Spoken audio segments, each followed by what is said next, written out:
Assalamualaikum warahmatullahi wabarakatuh. Salam kesetia kawanan sosial, sahabat-sahabat Karang Taruna. Jumpa lagi dengan saya Gatot Yan S dalam acara Karpots Karang Taruna Podcast. Acara persembahan Karang Taruna Provinsi Banten yang mengisi tentang bagaimana organisasi Karang Taruna dibesarkan, diberdayakan, dan terus dikembangkan agar bermanfaat bagi masyarakat Banten. Narasumber kita siang hari ini adalah sosok yang menurut saya sangat istimewa. Nanti teman-teman bisa kenal sendiri, tapi sebelum kita ngobrol dengan narsum sosok pemuda kita yang luar biasa ini, saya tidak bosan-bosan mengingatkan kepada teman-teman Karang Taruna untuk subscribe channel Karang Taruna Provinsi Banten. Di dalamnya ada Karpots yang berisi obrolan-obrolan seputar pengembangan Karang Taruna, pemberdayaan generasi muda, dan pengentasan masalah sosial di Provinsi Banten. Kita sambut sekarang, selamat siang Bung Billy Martono. Selamat siang Pak Gatot, apa kabar? Luar biasa, mantap. Alhamdulillah, sehat-sehat ya Bung Billy ya. Sehat Pak. Sebelumnya kita ini Karang Taruna Provinsi Banten merasa terhormat sekali nih Bung Billy. Waduh, kenapa itu Pak? Anda yang kita lihat begitu padat kesibukannya, begitu diundang oleh Karang Taruna, bisa meluangkan waktu. Ini suatu apresiasi yang luar biasa. Salam hangat dan salam hormat dari seluruh jajaran pengurus Karang Taruna Provinsi Banten, Bung Billy. Aduh, terima kasih Pak Gatot sambutannya. Itu kayaknya terlalu gitu ini banget ya. Kalau aku sih maksudnya kalau diundang podcast itu yang penting topik yang kita bahas itu bisa berguna bagi banyak orang lain ya. Itu yang paling penting sih. Dan aku juga suatu kehormatan juga ya bisa duduk bareng Pak Gatot juga di sini, bisa ya sekiranya bisa sharing lah ya. Jadi biar aku tuh pengennya teman-teman khususnya yang di wilayah Banten itu benar-benar jadi termotivasi juga sih Pak. Siap. Luar biasa. Menarik. Bung Billy, mengawali obrolan kita, saya yakin teman-teman yang sudah sejak beberapa waktu lalu menunggu-nunggu, khususnya teman-teman Karang Taruna ini menanti-nanti juga tayangan ini. Ingin banyak mendengar dan mengetahui langsung tentang Bung Billy. Mudah-mudahan hari ini kita bisa dapat jawabannya semua ya. Bung Billy kan kalau dilihat oleh kita dan teman-teman itu pertama kalinya viral di sosial media itu ketika ada posting yang melakukan goes di dalam rumah. Ini luar biasa nih. Jadi karena lagi pandemi, goes di dalam rumah. Kita bisa kebayang tuh kayak apa rumahnya dipakai buat goes gitu. Ini pertama kali Bung Billy viral, kemudian kita teman-teman Karang Taruna juga banyak melihat literatur lain. Nah, dari situlah kalau tidak salah kemudian melekat gelar Crazy Rich Banten. Seperti apa perasaan Bung Billy dapat predikat Crazy Rich Banten? Jujur waktu pas pertama kali ada salah satu media nasional yang langsung kayak kasih kan, maksudnya kasih predikat Billy Martono, Crazy Rich Banten atau misalnya Crazy Rich Cilegon kayak gitu kan. Jujur aku pertama kali itu aku kaget, jujur aja. Kayak maksudnya aku merasa kayak lebih banyak orang yang lebih di atas aku gitu loh. Apalagi khususnya di wilayah Banten ya. Maksudnya dengan julukan itu tuh aku berasa kayak apakah aku pantas ya maksudnya dikasih julukan itu kan. Terus aku tuh kayak keluarga aku juga bingung kayak aduh gimana nih nanti kalau misalnya ada orang yang benar-benar crazy rich kalau ngeliat pasti ketawa kan. Aku mikir iya juga sih pasti kan. Karena aku juga nggak pernah self claiming ya Pak ya. Self claiming itu artinya aku nggak pernah kayak mengaku diriku gitu loh, maksudnya kayak menyebut diriku juga sebagai crazy rich atau sebagai sultan sebagai apapun gitu sih. Cuman sebenarnya kalau masalah konten yang sepeda dalam rumah itu jujur itu aku bikinnya waktu lagi PPKM, bosen kan, maksudnya nggak bisa kemana-mana. Aku juga bingung kan, mall tutup, semua tutup, tempat aku biasa main olahraga juga nggak ada juga. Ya udah aku kayak kepikiran aja, kayaknya enak deh bikin konten kan dulu kayak zaman di platform TikTok kan. Pertama-tama langsung tuh heboh kan, heboh. Terus kan itu kan aku abis dari itu kan aku selalu bikin konten kan yang tentang kayak kemewahan, tentang kayak tentang kayak kekayaan gitu kan. Cuman akhirnya itu aku beberapa saat itu aku mikir juga, maksudnya kalau konten seperti ini kan maksudnya apalagi di kondisi PPKM itu kan tidak bagus ya, maksudnya tidak sejalur gitu loh. Maksudnya masih banyak masyarakat itu yang perlu yang perlu bantuan atau misalnya masyarakat itu yang bener-bener yang butuh banget lah waktu saat itu kan. Nah akhirnya aku ganti tuh. Jadi konten aku sekarang ganti ke sosial, berbagi. ke berbagi. Karena kan ini emang sejalur dengan yang grup kubunya kan. Karena kan kita kan emang udah tiap bulan itu kan emang udah biasa CSR ya Pak ya, Company Social Responsibility. Jadi kita itu Gama Group sendiri itu kita tuh emang tiap bulan itu rutin bagi-bagi beras kayak gitu. Ya, itu luar biasa. Bahkan sempat mendirikan yang namanya Martono Foundation Yes, gitu betul. Jadi Kalau memang mengkhususkan satu lembaga yang khusus untuk menyalurkan bagi-bagi yes, ya. betul Pak. Kalau sebenarnya kalau Martono Foundation itu kalau saya boleh sharing itu, jadi Martono Foundation itu sebenarnya itu kita itu kegiatannya gini Pak. Kan kita kan tiap hari Jumat kan kita selalu sediain namanya Jumat Berkah ya. Jadi kita selalu bagi-bagi nasi atau misalnya makan apa kayak kita bikin dapur umum terus masak bareng. Terus kadang-kadang kita tiap bulan juga kita bikin gerakan-gerakan misalnya kayak yang kayak bagi-bagi beras. Biasanya kita bekerja sama ini sih Pak. Kalau sekarang sih kita kerjasamanya sama TNI Polri sih. Jadi kita minta tolong ke para TNI Polri untuk bagiin kan. Karena kan kita jujur kalau kita bagiin sendiri kan kita Pendistribusi ya. Iya, pendistribusian. Karena kita bingung kan Pak. Kadang juga kita pernah juga bekerja sama beberapa Pemkot, Pemda juga. Karena kan kita jujur kita kan nggak mungkin dong Pak kita langsung dari mobil kita langsung di jalanan kita buka kan pasti bakal heboh kan. Nanti ricu malah Ricu, ya. Gitu nah ya. itu kita takut juga kayak gitu sih. Oke, Bung Billy, teman-teman juga pengen tahu ya Crazy Rich tadi nggak lepas dari mungkin usaha gitu ya, nggak lepas dari bisnis yang berkembang pesat. Kalau boleh tahu, sejak kapan Anda menggeluti usaha, menggeluti bisnis? Oke, kalau jujur aku itu termasuk dari second generation. Jadi maksudnya itu aku tuh generasi kedua. Generasi kedua penerus lah ya kita ngomongnya ya. Jadi kayak papaku itu, jadi kita merintis pertama kali Gama itu di Cilegon pertama kali. Itu apotik Gama pertama di Cilegon. Terus 2 tahun berikutnya kita buka pertama kali di Serang. Nah sekarang ya semuanya ya udah makin berkembang. Sudah ada berapa cabang sekarang? Gama. Apotik kita sekarang sudah on the way ke 30 cabang 30 lebih. cabang luar Ya. biasa. Di tahun ini ya mudah-mudahan ya insya Allah ya nambah lagi lah ya. Luar biasa. Kan kita kan emang tujuan kita kan sebenarnya ini loh Pak, kita pengen menjangkau ke banyak masyarakat, tapi kita juga pengen memberikan pelayanan dan harga yang terjangkau. Iya, kita nggak mungkin lah, maksudnya kita kasih harga juga yang mahal-mahal juga kan, maksudnya ya kita kasih pokoknya yang penting masyarakat itu bisa terlayani, terjangkau dan yang pasti obat-obatannya asli semua. Oke, luar biasa. Jadi memang usaha ini adalah usaha rintisan keluarga, tapi sejak kecil Anda sudah terlibat di sana. Iya, jadi gini, dari umur aku 6 tahun, waktu SD itu aku udah kebiasaan. Dulu kan aku kan masih tinggal di toko ya Pak ya, jadi maksudnya bawahnya toko, atasnya kan rumah. Jadi aku tuh pokoknya aku intens, aku udah mulai bantu-bantu itu di umur 6 tahun, 7 tahun, mungkin baru ngeliatin, baru apa. Cuman pertama kali aku terjun langsung misalnya ngelayanin konsumen atau apa itu aku dari umur 9 tahun, waktu aku kelas 4 SD. 9 tahun, kelas 4 SD sudah mulai ikut bantu orang tua jualan lah gitu ya. Jadi misalnya layani konsumen gitu ya. Iya, jadi misalnya Pak Gatot datang ke tempat aku, nah aku udah bisa layani, ambilin obat, terus kayak mungkin kasih kembalian sama kasih taruh di kantong ya udah bisa gitu loh. Nah, betul. Luar biasa. Nah, ini teman-teman Karang Taruna, Anda ya, kita semua yang saat ini dalam posisi zona nyaman, jangan kemudian terlena pada itu. Seorang Billy Martono belajar untuk mandiri itu dari kelas 4 SD.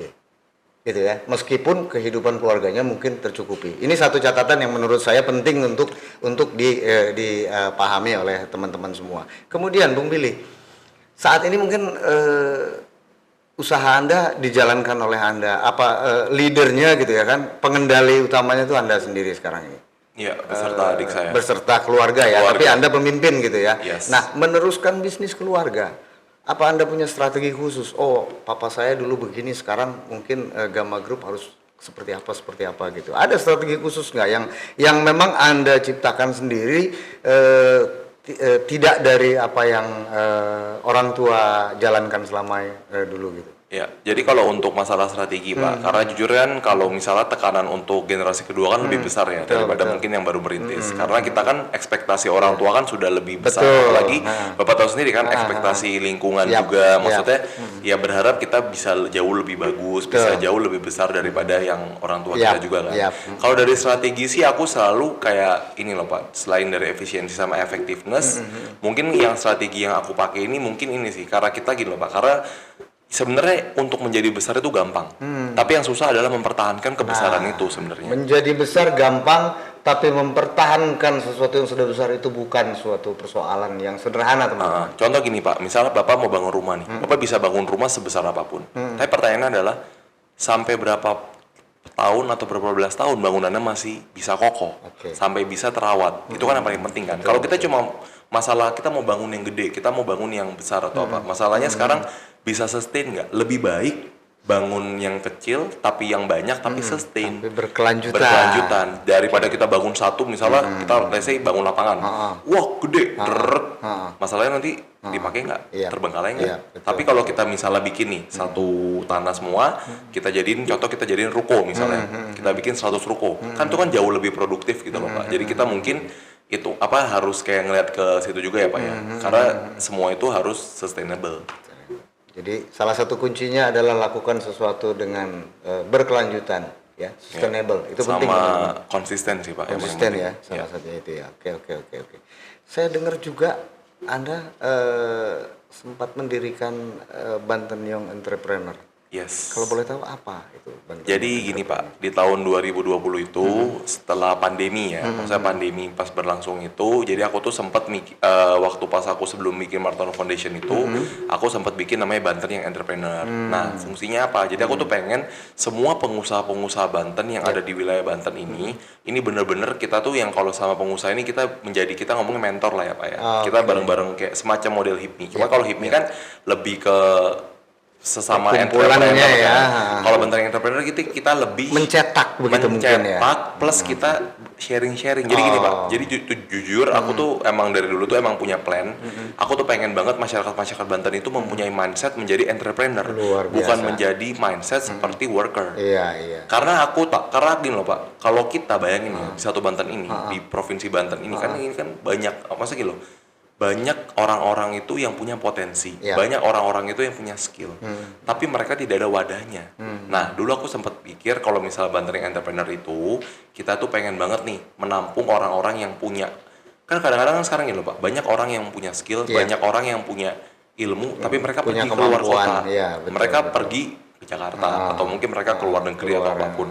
Kenapa nggak sih kayak orang-orang yang putra daerah langsung dari Banten ini bener-bener punya kemampuan berbuat di Banten untuk Banten begitu ya. Kalau aku dulu pernah ada slogan gitu Pak, dari Banten untuk Banten oleh Banten. Oleh Banten untuk Jadi dari masyarakat Banten untuk masyarakat Banten oleh pengusaha Banten. Pengusaha Banten. Luar biasa. Kita doakan semoga Banten Young Entrepreneur yang dirintis dan dijalankan oleh Bung Billy bisa terus sukses dan mencetak entrepreneur muda yang luar biasa di Banten. Siapa tahu member-member dari Karang Taruna mau biar lebih diasah. Iya, nanti bisa. Nah, ini teman-teman Karang Taruna ditantang untuk menunjukkan jiwa entrepreneurship-nya. Nanti bisa collab dengan Banten Young Entrepreneur. Itu luar biasa. Oke. Aku senang sih kalau misalnya aku kayak sharing-sharing, tiba-tiba orang itu menjadi termotivasi atau orang itu menjadi semangat mau belajar gitu ya. Oke, luar biasa. Kemudian Bung Billy, saya juga pernah dengar pernah ada semacam kerjasama dengan putra Presiden Kaisang Pangarep ya, putra Presiden Joko Widodo, kan? Juga sama melakukan upaya-upaya menggerakkan UMKM yang berbasis generasi muda.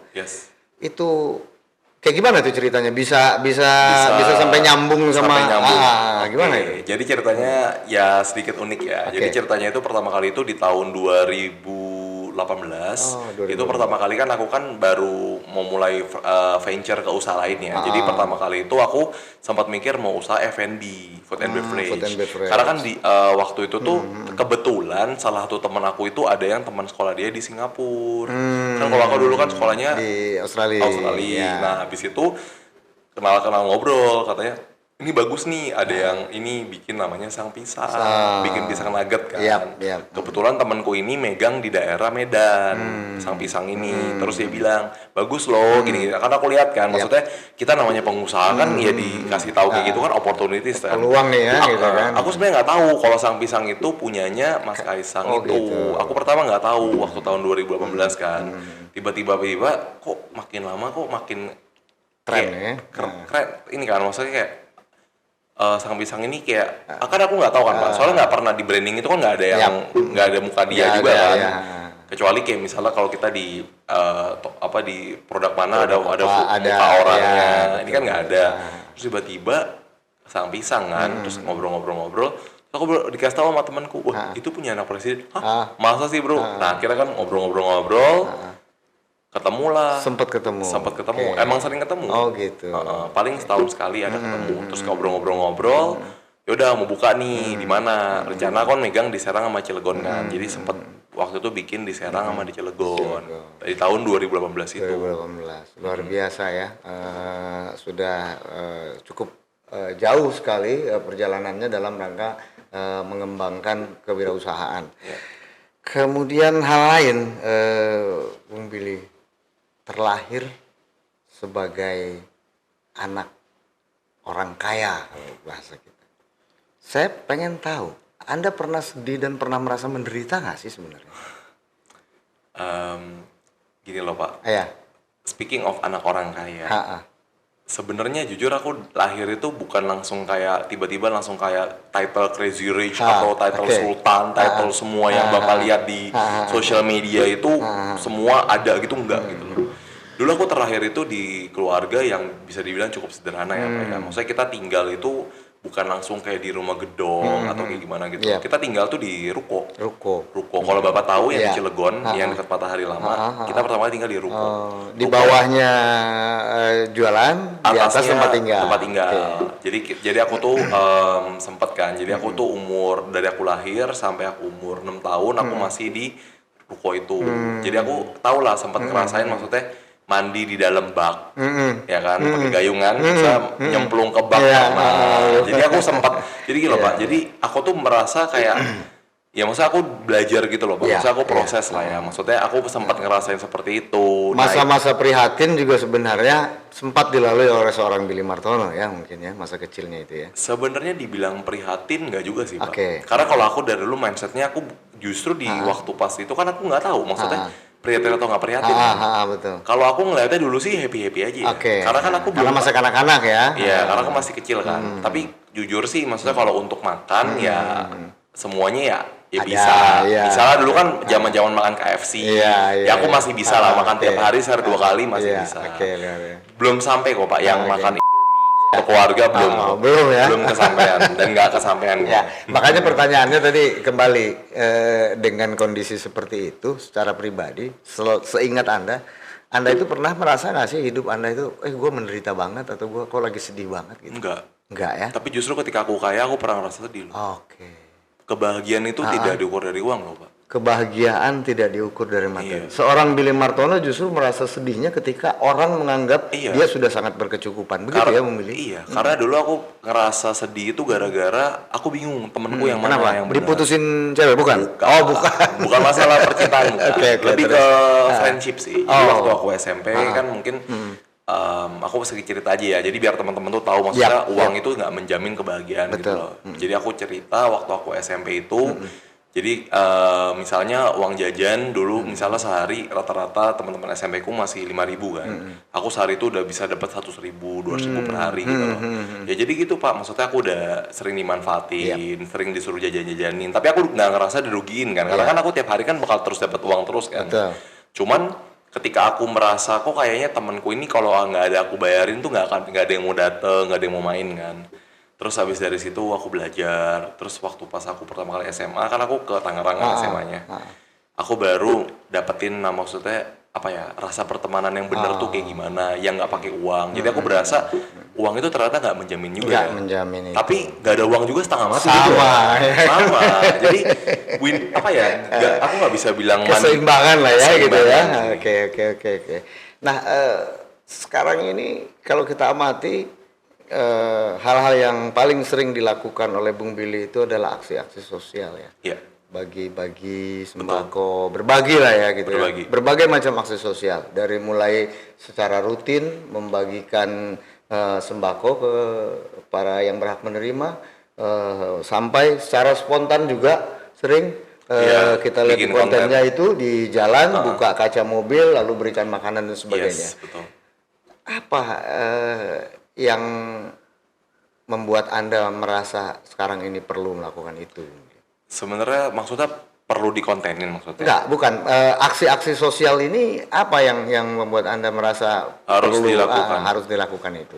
Jujur Mungkin gini sih. teman-teman mau dengar Oh. apa sih motivasi atau alasan seorang Billy Martono itu perlu berbagi dan sebagainya gitu. Jujur gini sih Pak Gatot, kalau untuk masalah berbagi, jujur aku dari kecil, dari umur 5 tahun tuh aku udah diajarin dari papa mama gitu loh. Jadi ketika kita misalnya nih, aku misalnya dulu uang jajan masih 5.000, tiba-tiba ada misalnya temen kayak dia nggak ada uang jajan kan, ya aku jajanin dia gitu loh. Maksudnya kan kasihan juga kan. Jadi aku tuh udah diajarin tuh rasa berbagi tuh dari aku umur 5 tahun. Jadi waktu aku setiap kali ulang tahun juga, aku selalu ulang tahun di panti asuhan. Jadi aku kadang-kadang ulang tahun di sama temen-temenku. Habis itu nanti kita pasti pergi ke panti asuhan, kita bawa, tau kan Pak, zaman dulu yang ulang tahun yang satu plastik isi ciki, isi minuman, isi susu, isi snack-snack kayak gitu loh. Jadi aku selalu bawa ke sana kan. Jadi aku tuh diajarin itu namanya the art of giving. Kenapa papa mamaku mengajarkan itu? Karena gini loh Pak, ketika kita sudah bisa berbagi sama orang, kita nggak usah mikirin rezeki kita bakal dikasih sama Tuhan tuh seperti apa. Karena jujur ya Pak ya, maksudnya saya udah belajar dari teman-teman saya yang para entrepreneur lainnya juga. Kesamaannya mereka yang udah sukses sekarang itu kesamaannya satu, mereka suka banyak berbagi, banyak memberi.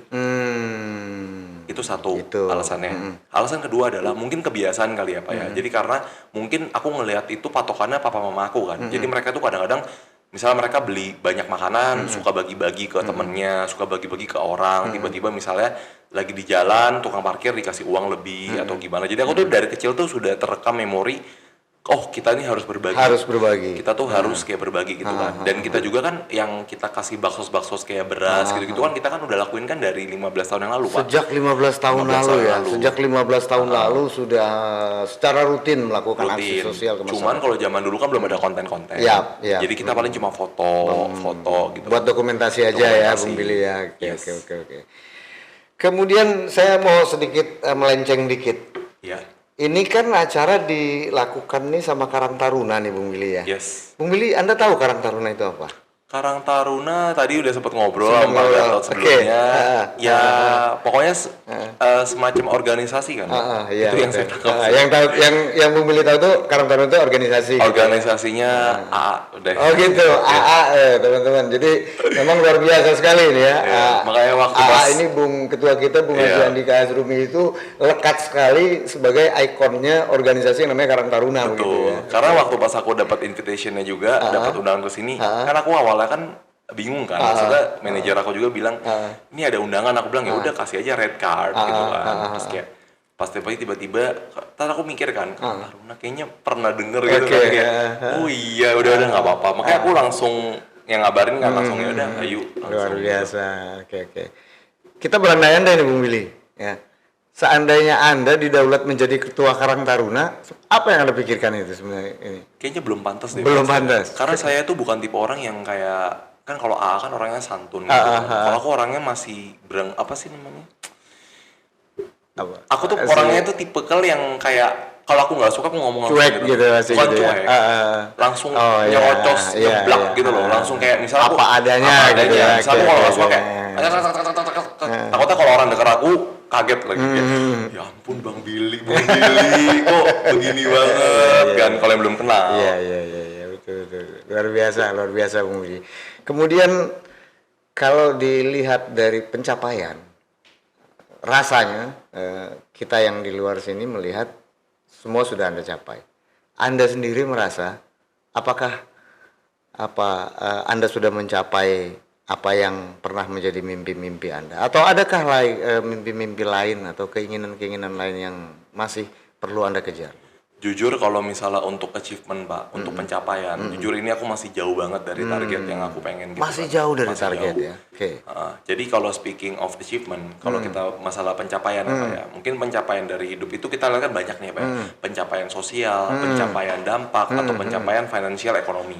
Cuman kalau yang aku lebih pengen ya, pencapaian aku tuh pengen banget, kalau aku dari dulu tuh pengen banget bener-bener bikin namanya itu kayak suatu, kalau jujur aku tuh pengen bikin kayak, kalau aku pribadi ya, Iya. aku pengen bikin kayak sekolah gitu loh Pak. Jadi Bikin sekolah. bikin sekolah. Sekolah apa Tapi maksudnya? sekolah khusus entrepreneur. Oh. Bukan kayak SD, Iya, SMP iya, aku nggak iya. mau. Bukan sekolah konvensional Bukan. gitu ya, sekolah khusus Khusus entrepreneur. Jadi aku tuh pengen kayak mungkin lembaga aku ke depannya atau gimana, aku pengen banget mencetak entrepreneur muda yang bisa bersaing di era sekarang ini. Betul, betul. Karena kan zaman sekarang kan orang kan gini loh Pak, banyak orang pengen jadi pengusaha, tapi mereka kadang-kadang kan bingung lewat siapa, kemana betul. kan. Mereka tuh harus nemuin namanya mentor.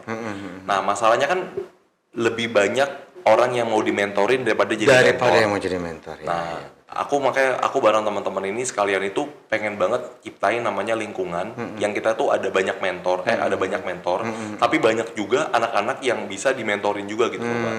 Jadi kenapa? Karena gini, Pak, mentor-mentor ini 20 tahun dari sekarang, 30 tahun sekarang pasti bakal hilang. Iya. Hilang ya ditelan waktu dong. Ya, betul. Nah, Usia mereka makin tua dong. Sementara regenerasi tidak dilakukan ya gitu ya. Betul sekali, Ilmu mereka mau diturunkan kemana lagi gitu kan gitu. Iya, karena jujur kalau aku diajarin selalu satu sama orang tua aku.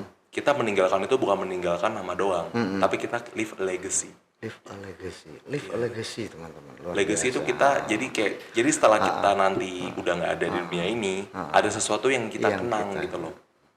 Cuma kayak kalau aku dikenang kan nggak mau yang kayak oh itu Billy ya yang pernah goes dalam rumah kayak maksudnya Ingin dikenal sebagai seorang Billy yang melakukan empowering ya, yang melakukan Empowering, pemberdayaan tentang yang terhadap generasi muda khususnya di entrepreneurship yang gitu ya. berguna lah Pak, Oke. maksudnya yang berdampak. Kalau jujur aku waktu pas goes dalam rumah itu bukan suatu kebanggaan. Gitu ya.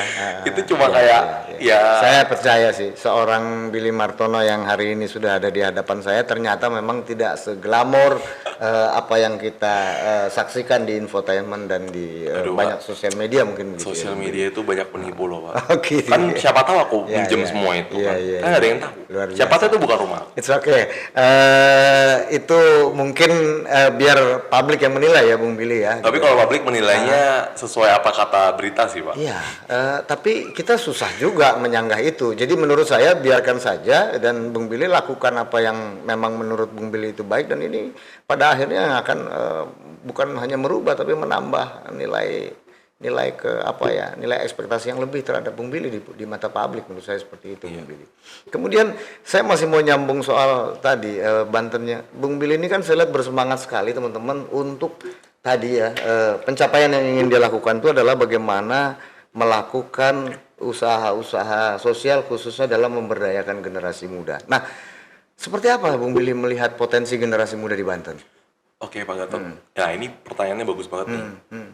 Potensinya apa buat Ya, masyarakat Banten? generasi muda di Banten itu potensi seperti apa sih sampai Anda masih pengen banget gitu loh ya kan untuk Gini loh, Pak. empowering itu. Kalau misalnya untuk masyarakat Banten, apalagi generasi Banten itu, saya yakin banyak banget masyarakat Banten itu, apalagi yang muda-muda itu, yang punya skill, yang punya bakat yang sangat tinggi gitu loh. Cuman mereka tuh bingung Pak, keserapnya di mana gitu loh. Jadi mereka tuh banyak banget kan potensi-potensi ini. Rata-rata mereka itu yang berpotensi, karena dia melihat di Banten itu tidak ada yang buat nyaring mereka, akhirnya mereka keluar kota. Ada yang ke Jakarta. Karena dulu saya jujur, saya waktu pernah sekali ikut naik kapal cruise, kapal pesiar dari Singapura. Itu tuh orang yang kerja di situ, yang headnya, maksudnya head kayak semacam bukan kaptennya ya, kayak semacam manajernya itu, dia itu dari Serang loh. Terus pas aku denger, loh, kok jauh banget kan, maksudnya sampai ke sini kan. Terus dia bilang karena ya Bapak tahu sendiri kan di sini lapangan pekerjaannya susah atau kayak ini maksudnya jadi banyak banget nih Pak potensi-potensi yang bagus itu malah keluar gitu loh. Ada yang keluar kota nyebar kemana-mana aja kan kayak gitu loh. Kenapa tidak ya potensi-potensi yang baik ini kita garap di Banten untuk bisa sama-sama membangun Banten gitu ya. Yes, Bung Billy. itu yang paling penting sih Pak. Karena jujur ke depannya ya Pak, kalau misalnya saya udah punya vision sih sama teman-teman pengusaha saya yang lain itu kita tuh pengen bikin tuh jadi kayak semacam tanah emas gitu loh. Dalam gini loh Pak, karena kan Kalau dari segi geografis, Iya. kan Banten kan terletak di Jawa ya. Sangat strategis ya. Kan ada Jawa Timur, Jawa Barat, Jawa Tengah, Jawa Barat kan, baru Banten. Nah, maksudnya aku tuh pengen banget tuh kita bisa sejajar gitu loh Iya. sama yang yang provinsi-provinsi yang di deretan Jawa semua gitu loh, Pak. Oke. Luar biasa. Mudah-mudahan ini bisa tercapai ya, Bung Billy. Amin. Mungkin ini satu pertanyaan terakhir, Bung Billy ya, Ya. karena tidak terasa 30 menit ini kita ngobrol. Udah 30 Sebenarnya menit. saya masih banyak sekali ini aspirasi dari teman-teman Karang Taruna. part dua. Oke, nanti mudah-mudahan saya berharap Bung Billy masih punya waktu untuk di part 2 Kalau berikutnya. buat Karang Taruna pasti ada waktu. Luar biasa, buat Karang Taruna pasti ada waktu, luar biasa teman-teman. Saya yakin teman-teman di desa kelurahan di 1555 desa dan Di Banten. 155 kecamatan di Banten tepuk tangan mendengar Bung Billy menyampaikan ini semua.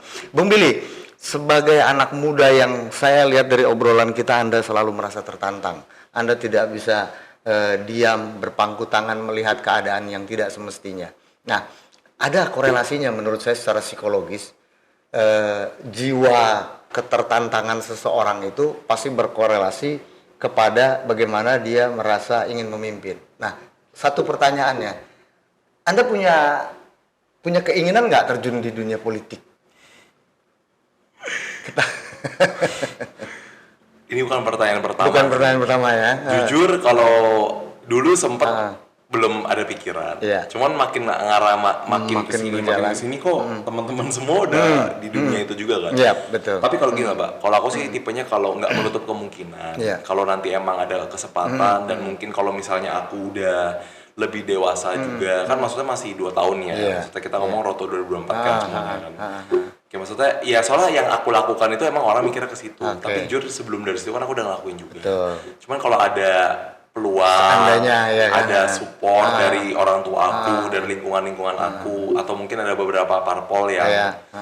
ya udah ada juga Jadi sih. sebenarnya bukan hal yang mustahil jika suatu nanti ya seorang Billy Martono juga akan terjun ke dunia politik. Kayak di dunia ini tidak ada yang mustahil deh. Betul.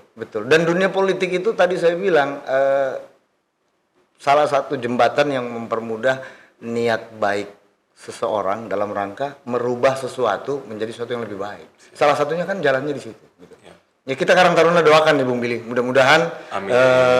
perjalanan Bung Billy selalu lancar, dimudahkan. Apa-apa yang menurut Bung Billy menjadi sebuah kebaikan dapat terlaksana. Terakhir, saya ingin Bung Billy menyampaikan pesan-pesan kepada teman-teman Karang Taruna. Oke, pesan-pesan buat arah Karang Taruna nih. Iya, betul. Oke, buat sebutannya apa kalau Karang Taruna? Karang Taruna teman-teman saja Teman-teman boleh. ya. Oke teman-teman Karang Taruna sekalian yang khususnya di Provinsi Banten, pokoknya saran saya atau motivasi saya buat teman-teman sekalian yang sekarang lagi bingung mau jadi apa atau kedepannya mau ngapain atau nanti bingung masa depannya mau gimana, ingat hidup itu perlu proses. Hidup itu tidak segampang membalikan telapak tangan. Yang penting satu, kalian semangat, kalian punya niat, dan kalian yang penting konsisten. Kalau kalian mau jadi orang sukses, ya kalian jadi orang sukses. Tapi kalau kalian mau jadi orang malas, jadilah orang malas. Ingat, hidup itu pilihan. Dan pilihan itu di tangan kalian. Terima kasih semuanya. Luar biasa. Oke, sahabat-sahabat Karang Taruna, itu tadi bincang-bincang kita. Saya yakin masih banyak yang ingin teman-teman dengar, tapi waktu membatasi kita. Mudah-mudahan di kesempatan yang lain kita masih bisa ngobrol-ngobrol lagi. Bung Billy Martono masih punya waktu buat kita. Sebelum saya akhiri, ada beberapa poin yang saya catat dari obrolan kita pada kesempatan hari ini. Yang pertama, lakukan sesuatu dimulai sedini mungkin, sebisa mungkin kita memulai. Jika kita melihat saat ini seorang Billy Martono adalah orang yang selalu senang, riang, gembira, bahwa beliau sudah mulai belajar untuk terjun di dalam dunia usaha sejak kelas 4 SD. Jadi buat kita yang sekarang berada di zona nyaman dengan orang tua yang berkecukupan, menurut saya, menurut Karang Taruna, lakukan itu sebagai momentum untuk kita menapakinya, karena orang tua pasti punya ekspektasi lebih dari apa yang kita terima saat ini. Mungkin itu saja teman-teman sekalian bincang-bincang pada siang hari ini. Sebelum kita tutup, saya tidak bosan-bosan mengingatkan untuk subscribe channel Karang Taruna Provinsi Banten. Di dalamnya ada obrolan-obrolan yang penuh motivasi dan penuh inspirasi bagi teman-teman dan sahabat-sahabat Karang Taruna di seluruh penjuru tanah air. Saya Gatotian S, pamit diri. Assalamualaikum warahmatullahi wabarakatuh. Salam Aditya Karya Mahatva Yoda. Oke? Thank you. Luar biasa.